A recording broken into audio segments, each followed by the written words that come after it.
बिहारी भाषा में कहते हैं सुग्गा की तरह समझाना। जी हाँ, विषय है इकोनॉमिक्स का और उसके अंदर जो विषय है वो है मॉनेटरी पॉलिसी, मौद्रिक नीति। और आज मैं आपको इतने सरल और ग्राफिकल वे में बताने जा रहा हूं कि आज तक अगर आप नहीं समझते हैं कि मौद्रिक नीति क्या है, मॉनेटरी पॉलिसी क्या है, तो आज निश्चित रूप से इसको आप समझ सकते हैं। बड़े ही आसानी से सरल वे में और ग्राफ के माध्यम से मैं बताने जा रहा हूं कि रेपो रेट क्या है, जो अक्सर एग्जाम में आता है। Reverse repo rate, bank rate, liquidity adjustment facility, marginal standing facility, CRR cash reserve ratio, statutory liquidity ratio, monetary policy committee संपूर्ण पहलुओं पर एक बेहतरीन विश्लेषण आपके भाषा में और आपके यूपीएससी, बीपीएससी या किसी भी कॉम्पिटिटिव एग्जाम्स के लिए यह वीडियो एक तरह से रामबाण होगा। निवेदन यही है कि इस वीडियो में बने रहिएगा और समझिए कि यह इकोनॉमिक्स का विषय है, इसको साइंस कहा जाता है, इसमें दिमाग लगाने की आवश्यकता होती है। संपूर्ण पहलुओं का जो केंद्र बिंदु है वो रिजर्व बैंक ऑफ इंडिया है, क्योंकि मॉनेटरी पॉलिसी का कर्ता धर्ता आरबीआई को माना जाता है। इसका जो सेंट्रल पॉइंट है वो जुड़ता है मनी सप्लाई से। मनी सप्लाई को ही कम या ज्यादा करने का खेल होता है और इसी से जो मुद्रास्फीति है वो घटती है या बढ़ती है या उसको मैनेज करने का प्रयास होता है।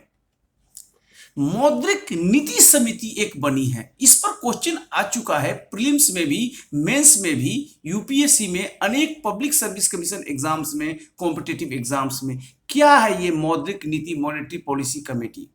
भारत सरकार द्वारा ये गठित कमेटी है जिसका काम है इंटरेस्ट रेट का निर्धारण करना और पॉलिसी रेट को और अधिक उपयोगी और ट्रांसपेरेंट, पारदर्शी बनाने के लिए 27 जून 16 को इस कमेटी का गठन किया गया है। और ध्यान रहे, मौद्रिक नीति समिति को गठित करने के लिए आरबीआई के एक्ट में संशोधन किया गया और भारत में नीति निर्माण को एक नया समिति को सौंप दिया गया। पहले क्या होता था कि सारा रेट डिसाइड करता था आरबीआई, अब यह काम मौद्रिक नीति समिति करती है।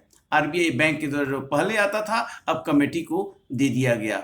लेकिन इस मौद्रिक पॉलिसी जो नीति समिति है इसकी अध्यक्षता आरबीआई के गवर्नर करते हैं।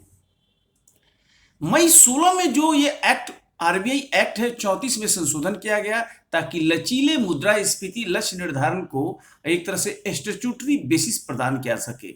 इसके अनुसार 5 साल में एक बार भारत सरकार इन्फ्लेशन टारगेटिंग करती है। ये क्वेश्चन आया हुआ है कि इन्फ्लेशन टारगेटिंग क्या है, आप भी ध्यान से समझिए। मुद्रास्फीति लक्ष्य यानी इन्फ्लेशन टारगेटिंग 5 साल में एक बार ये कार्य किया जाता है। 5 अगस्त 16 से 31 मार्च 21 ये 5 साल की अवधि हुई। इस दौरान भारत सरकार ने 4% कंज्यूमर प्राइस इंडेक्स निर्धारित किया है, मुद्रास्फीति निर्धारित किया है।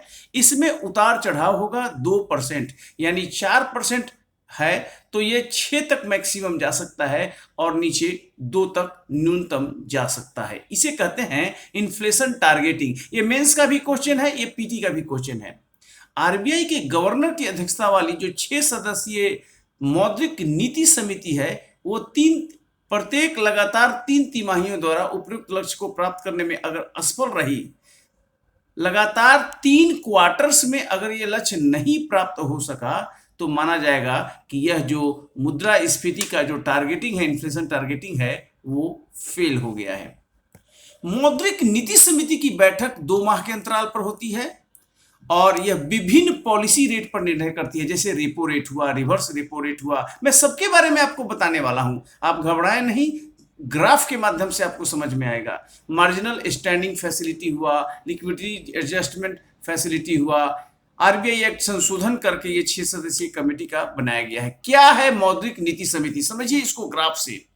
मॉनेटरी पॉलिसी कमेटी, इसमें 6 हैं। देखिए इसकी अध्यक्षता कौन कर रहे हैं, आरबीआई के गवर्नर, और दूसरा जो मेंबर है आरबीआई का, तीसरा मेंबर आरबीआई का, और बाकी 3 जो हैं वो गवर्नमेंट के नॉमिनेटेड होते हैं, सरकार मनोनीत करती है।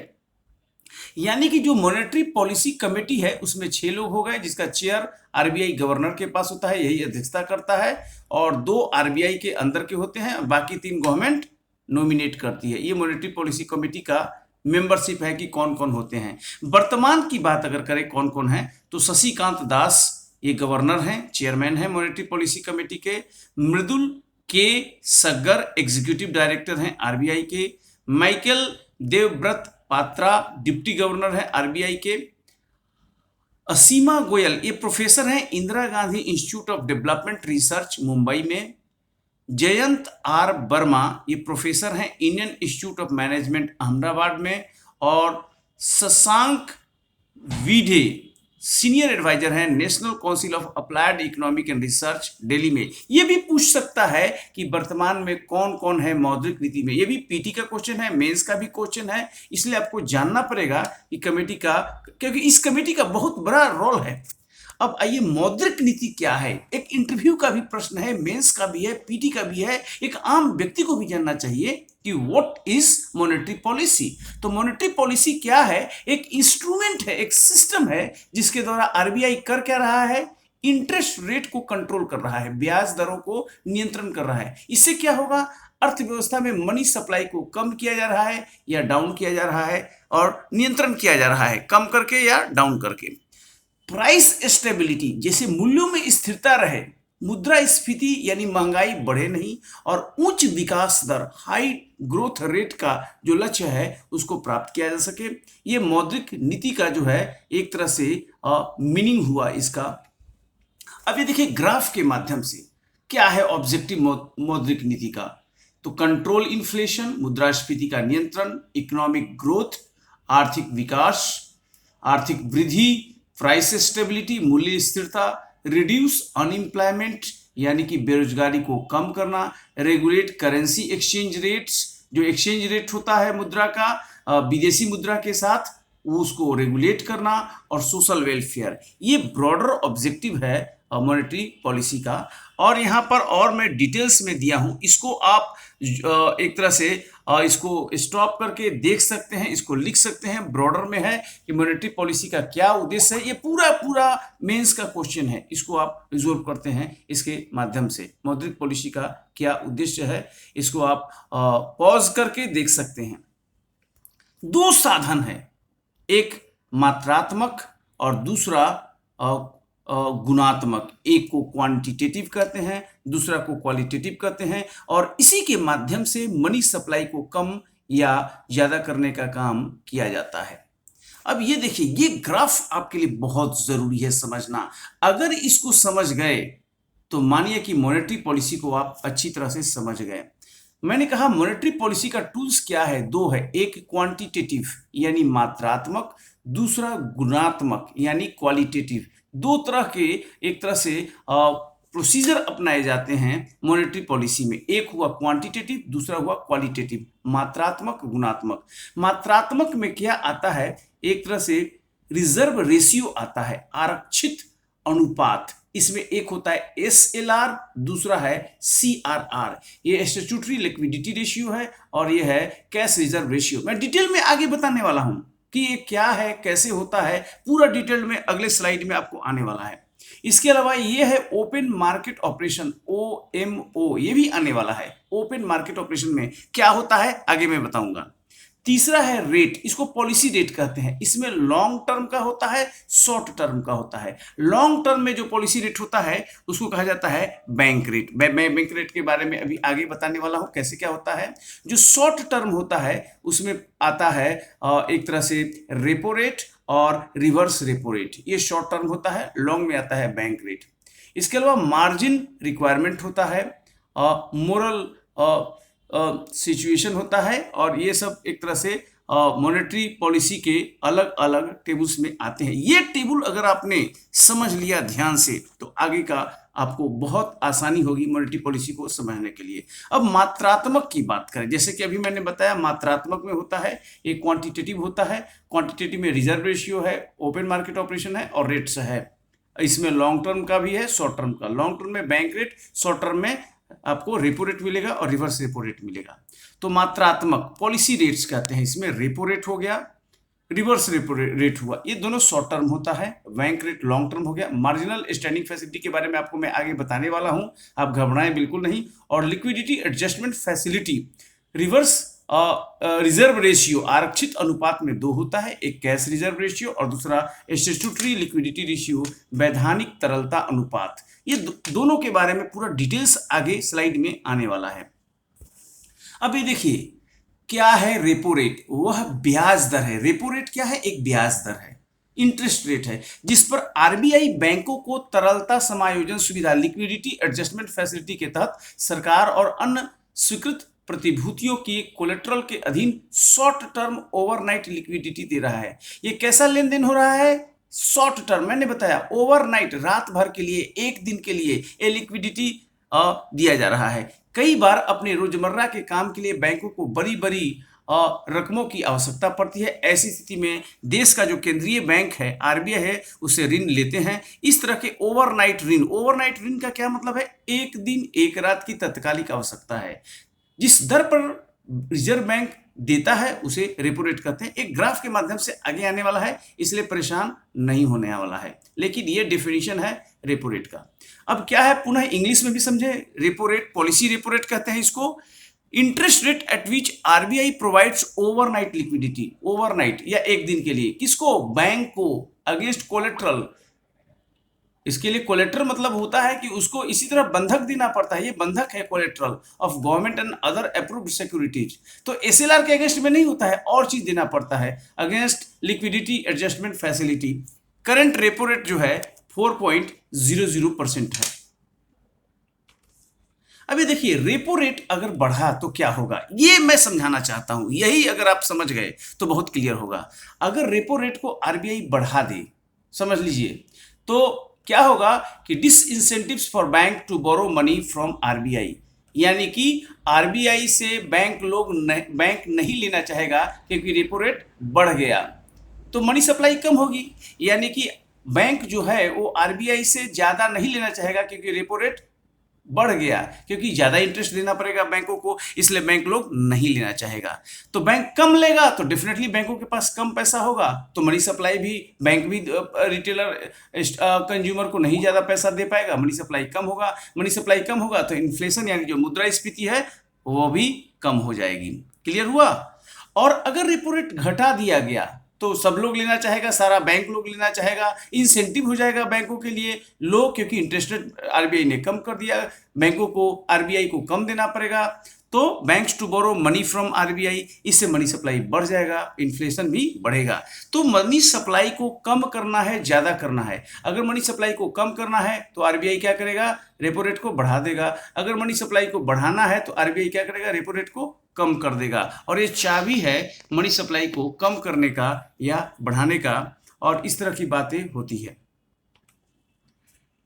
रिवर्स रेपो रेट वह ब्याज दर जिस पर, ये उल्टा होता है, जिस पर आरबीआई ले रहा है पैसा बैंकों से। अब देखिए ये रिवर्स हो रहा है। आरबीआई लिक्विडिटी एडजस्टमेंट फैसिलिटी के तहत पात्र सरकारी प्रतिभूतियों के कोलेट्रल के खिलाफ बैंकों से ले रहा है। पहले क्या था? रेपो रेट क्या है? आरबीआई से पैसा जा रहा है बैंक को, अब बैंक से पैसा जा रहा है किसको? आरबीआई को। ये रिवर्स रेपो रेट है, ओवरनाइट तरलता को एब्जॉर्ब करता है। बैंकों के पास बहुत ज्यादा पैसा है, क्या करेगा बैंक? आरबीआई को दे देगा।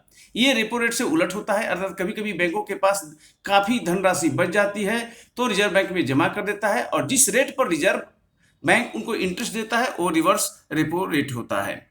आरबीआई इस ओवरनाइट रकम पर जिस दर से ब्याज करता है उसको रिवर्स रेपो रेट कहते हैं।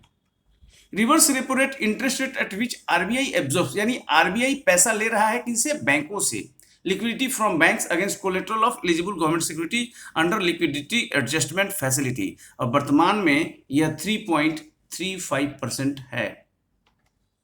अब रिवर्स रेपो रेट अगर बढ़ा दिया गया, देख लीजिए बढ़ा दिया गया तो क्या होगा? बैंक चाहेगा कि अधिक से अधिक जमा करे भाई आरबीआई को, क्योंकि इंटरेस्ट ज्यादा मिलेगा बैंकों को, इंसेंटिव हो जाएगा बैंकों के लिए। बैंक चाहेगा कि अधिक से अधिक एक्स्ट्रा मनी आरबीआई को जमा किया जाए, क्योंकि रिवर्स रेपो रेट बढ़ गया तो मनी सप्लाई कम हो जाएगी, क्योंकि बैंक आरबीआई को देना चाहेगा, ज्यादा बैंकों को मिलेगा पैसा, इसलिए मनी सप्लाई डाउन। और अगर रिवर्स रेपो रेट कम हो गया, आरबीआई के द्वारा कम कर दिया गया, इसका मतलब है कि बैंक आरबीआई में जमा करेगा तो बैंक को कम इंटरेस्ट मिलेगा, इसलिए मनी सप्लाई बैंक क्या चाहेगा कि बैंक से आरबीआई को कम दो और पब्लिक को ज्यादा दो, तो मनी सप्लाई बढ़ जाएगी।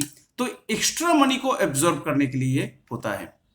लिक्विडिटी एडजस्टमेंट फैसिलिटी, ये क्या है? टूल है monetary policy that allows banks to borrow money through repurchase agreement, enabling banks to respond to liquidity pressure, short term cash shortage. Liquidity adjustment facility includes both repo and reverse. अभी मैंने बताया ये आपस में agreement होता है bank का और आरबीआई का। बैंक से पैसा चला जाता है आरबीआई को, आरबीआई से चला जाता है बैंक को, और आगे मैं ये बताने वाला हूं कि ये कैसे होता है। अब ये देखिए, लिक्विडिटी एडजस्टमेंट फैसिलिटी में रेपो रेट आ जाता है और रिवर्स रेपो रेट आ जाता है, ये दोनों आ जाता है। इसमें कैसे कैसे होता है ये ध्यान में रखिए कि यह जो है रेपो ट्रांसैक्शन के बारे में मैं बता रहा हूं। रेपो ट्रांसैक्शन आरबीआई क्या करता है? लिक्विडिटी आरबीआई दे रहा है लिक्विडिटी किसको? बैंक को, यानी यहां से पैसा यहां जा रहा है। लिक्विडिटी मूव्स टू बैंक, यानी आरबीआई से ये पैसा जो है किसको जा रहा है? बैंक को।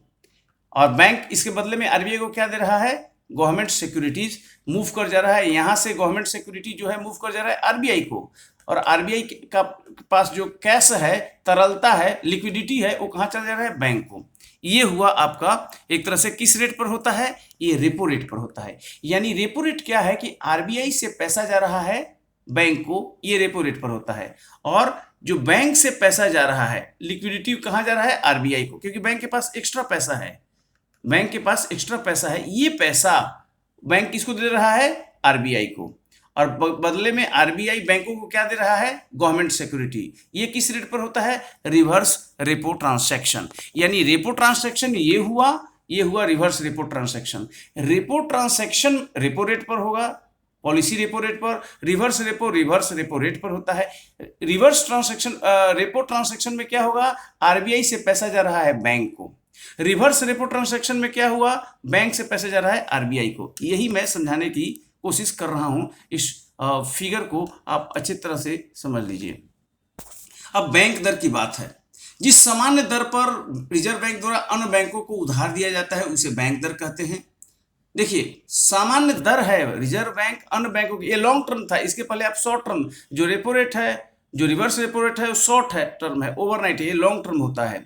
जिस सामान्य दर पर रिजर्व बैंक द्वारा अन्य बैंकों को उधार दिया जाता है उसे बैंक दर कहते हैं। इसके द्वारा रिजर्व बैंक साख क्रेडिट कंट्रोल करता है। ठीक है, तो ये चीज बातें हैं, और डिटेल्स में इसके आगे बताने वाला हूं।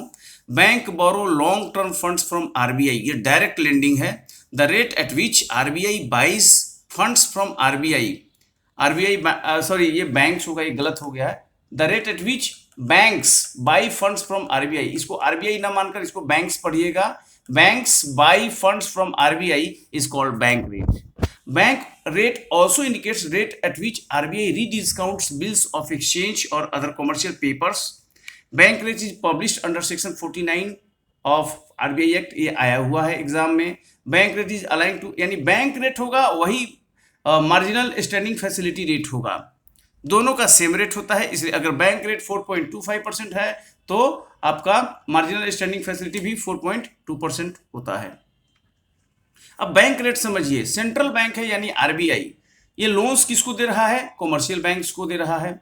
और कॉमर्शियल बैंक किसको लोन दे रहा है? कंज्यूमर को दे रहा है। ये बैंक रेट का ये मेन है। तो अगर बैंक रेट अगर बढ़ गया, ध्यान रखिए, तो क्या होता है? बैंक रेट अगर बढ़ गया तो दैट डिक्रीज मनी सप्लाई, क्योंकि बैंक कम पैसा लेना चाहेगा आरबीआई से अगर बैंक रेट बढ़ गया तो, क्योंकि बैंकों को ज्यादा इंटरेस्ट देना पड़ेगा आरबीआई को। तो that decrease money supply in economy, inflation control होगा, इकोनॉमिक ग्रोथ सफर करेगा। और अगर बैंक रेट डाउन होगा तो जो बैंक है वो आरबीआई से अधिक पैसा लेना चाहेगा, अधिक पैसा लेगा तो मनी सप्लाई इंक्रीज कर जाएगा। इससे इकोनॉमिक ग्रोथ टारगेट करने के लिए होता है इन्फ्लेशन, हालांकि इन्फ्लेशन इससे कंट्रोल डिस्टर्ब होता है। तो ये पूरा बैंक रेट बढ़ता है तो क्या होगा? कम लेना चाहेगा तो मनी सप्लाई कम होगी। अगर बैंक रेट डाउन होता है तो मनी सप्लाई बढ़ जाएगा। ये इक्वेशन दोनों के बीच में है। मार्जिनल स्टैंडिंग फैसिलिटी क्या है? सुविधा है जिसके तहत जो कॉमर्शियल बैंक्स है वो एसएलआर पोर्टफोलियो में एक निश्चित सीमा तक कमी करके ओवरनाइट सुविधा के तहत अतिरिक्त राशि उधार ले सकते हैं। ये वो दर है जिससे आरबीआई से एक रात के लिए कर्ज लिया जाता है।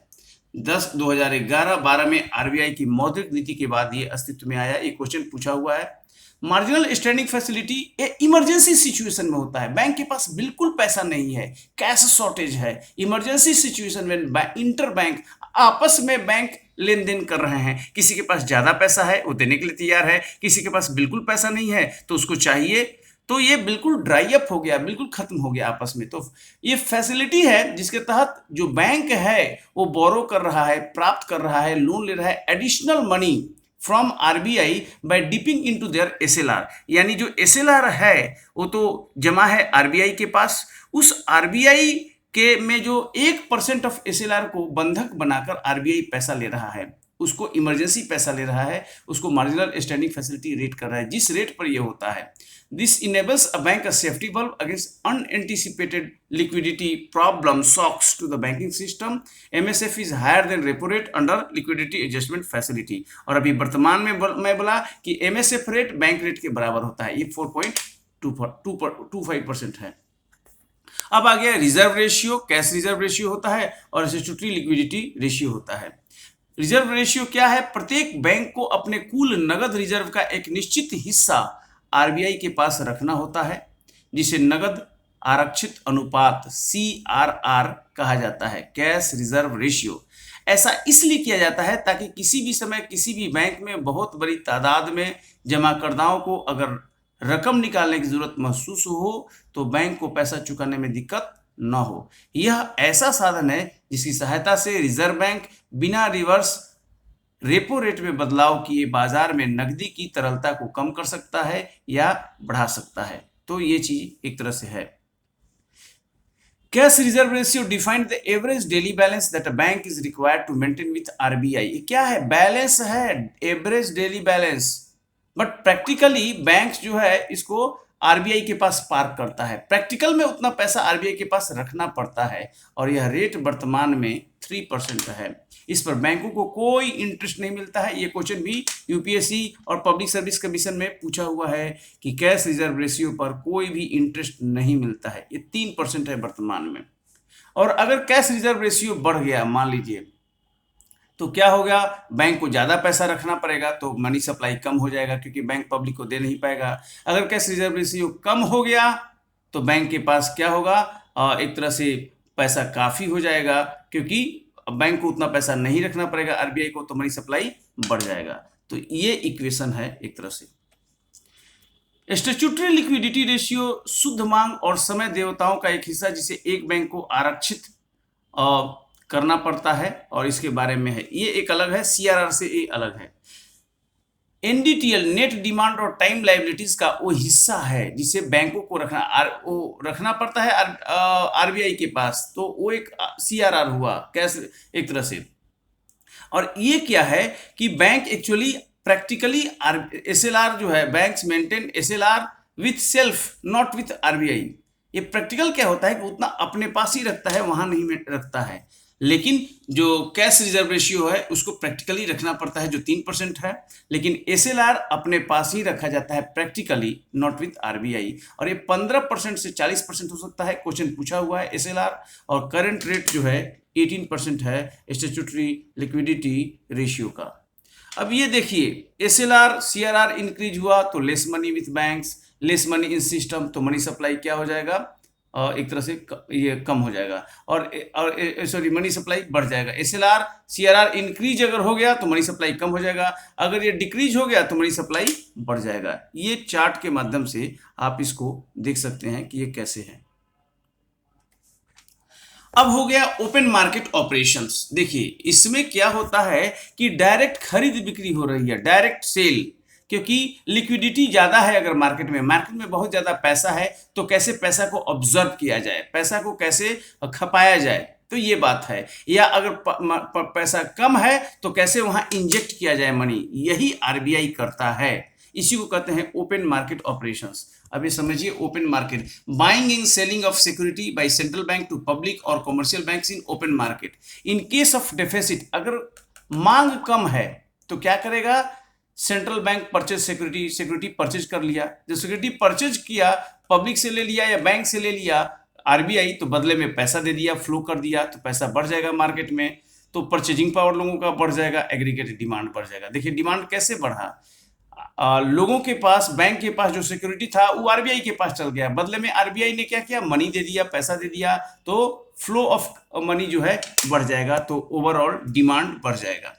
और अगर एक्सेस पैसा का है, एक्सेस बहुत ज्यादा डिमांड हो रहा है, बहुत ज्यादा मुद्रास्फीति है, मूल्य है, तो उस पैसे को वो एब्जॉर्ब करेगा, उसको सोखेगा। कैसे कि सेंट्रल बैंक सेल करेगा सिक्योरिटी को, तो उसको लोग खरीदेगा तो पैसा चला जाएगा आरबीआई के पास, तो फ्लो ऑफ मनी कम हो जाएगा, और कम हो जाएगा तो लोगों का परचेजिंग पावर कम हो जाएगा। इससे क्या हो जाएगा कि एग्रीगेट डिमांड डिक्रीज करेगा। और एक है चयनात्मक या प्रत्यक्ष मार्जिन मनी में परिवर्तन, प्रत्यक्ष कार्रवाई, नैतिक दबाव, एक होता है। इसके माध्यम से भी अपील किया जाता है कि खास चीज को, एक जैसे आत्मनिर्भर भारत है तो भाई अंदर का सामान लेना है, बाहर का महंगी चीज नहीं लेना है, इस तरह से एक कार्रवाई होता है। ये क्वालिटेटिव होता है, ये भी मुद्रास्फीति एक तरह से मनी सप्लाई का साधन है। और ये वीडियो आपको एनकेटी आईएएस की ओर से दिया गया। अगर ये अच्छा लगे जरूर लाइक कीजिए, सब्सक्राइब कीजिए, दोस्तों के बीच में शेयर कीजिए।